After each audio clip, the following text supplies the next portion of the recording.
Bonjour les tourneurs, bienvenue dans mon atelier. Alors aujourd'hui on parle de wet sanding, c'est-à-dire le sablage accompagné d'eau. Eh bien, le bénéfice numéro un, à mon sens, à mon avis, de cette technique, c'est que évidemment ça coupe la poussière. La poussière est capturée par l'eau, et puis déjà ça, si vous n'avez pas de système d'aspiration, c'est déjà un beau bonus. Chose à savoir aussi, vous devez avoir un papier sablé qui peut prendre l'eau.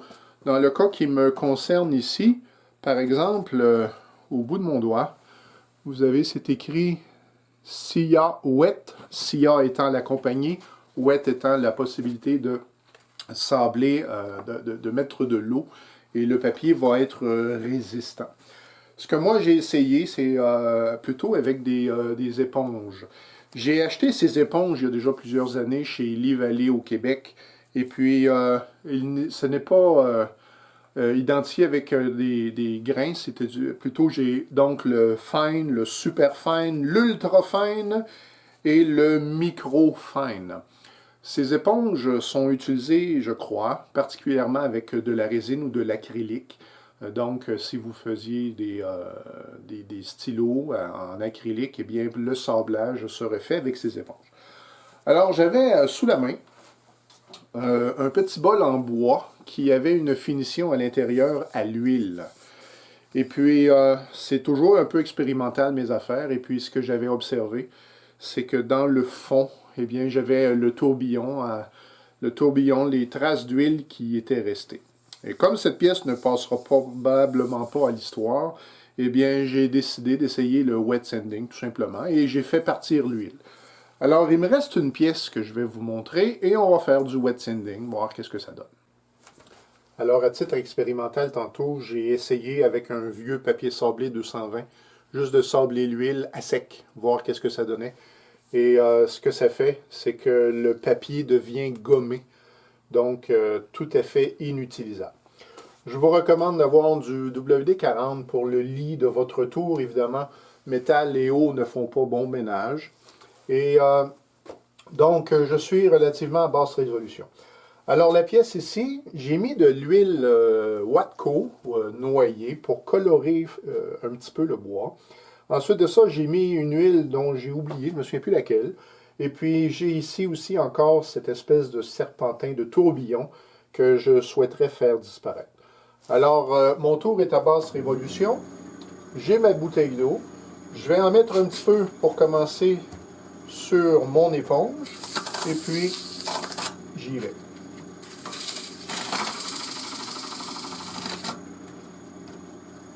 Ce que les tourneurs font souvent, c'est on arrose un peu. Si vous avez des lunettes, il faut faire attention un peu. Ça revole, ça frise.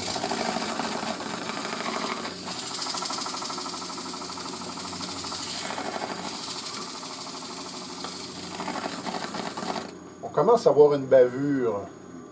Je vais ralentir un petit peu la vitesse. Oh! Faire attention. C'est pas une pièce régulière.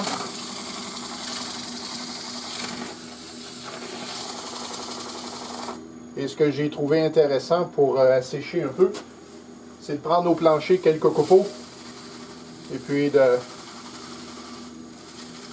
Parce que l'eau va prendre un peu de temps à sécher, vous comprenez. Alors ça va produire une chaleur et ça pourrait permettre... Alors, vous excusez, je fais l'inspection de ma pièce. Le truc ici, c'est très bien sablé. J'ai plus de tourbillon, j'ai même plus d'huile. J'ai un résidu ici, dans la partie qui m'est difficile à accéder. C'est pas mauvais de... Bon. Donc, en passant des éponges comme ça, ce qui est intéressant, c'est que lorsqu'on a fini, on les amène au lavabo et on peut les nettoyer. Je ne sais pas si vous voyez, là, j'ai du résidu, c'est de la poussière de bois, certainement des résidus d'huile. Donc,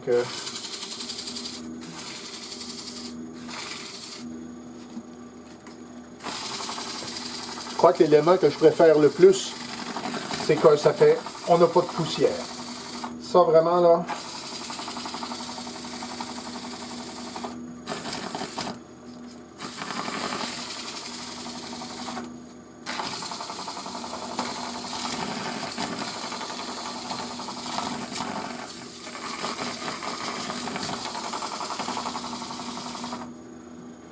voilà, un peu de copeaux.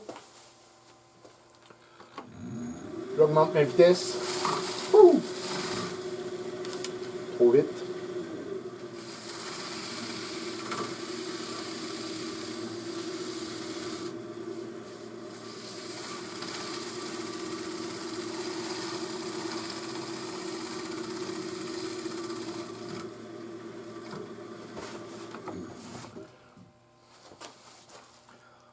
Là, ce que j'ai créé, en anglais, on parle de burnishing. Je ne connais pas le terme français.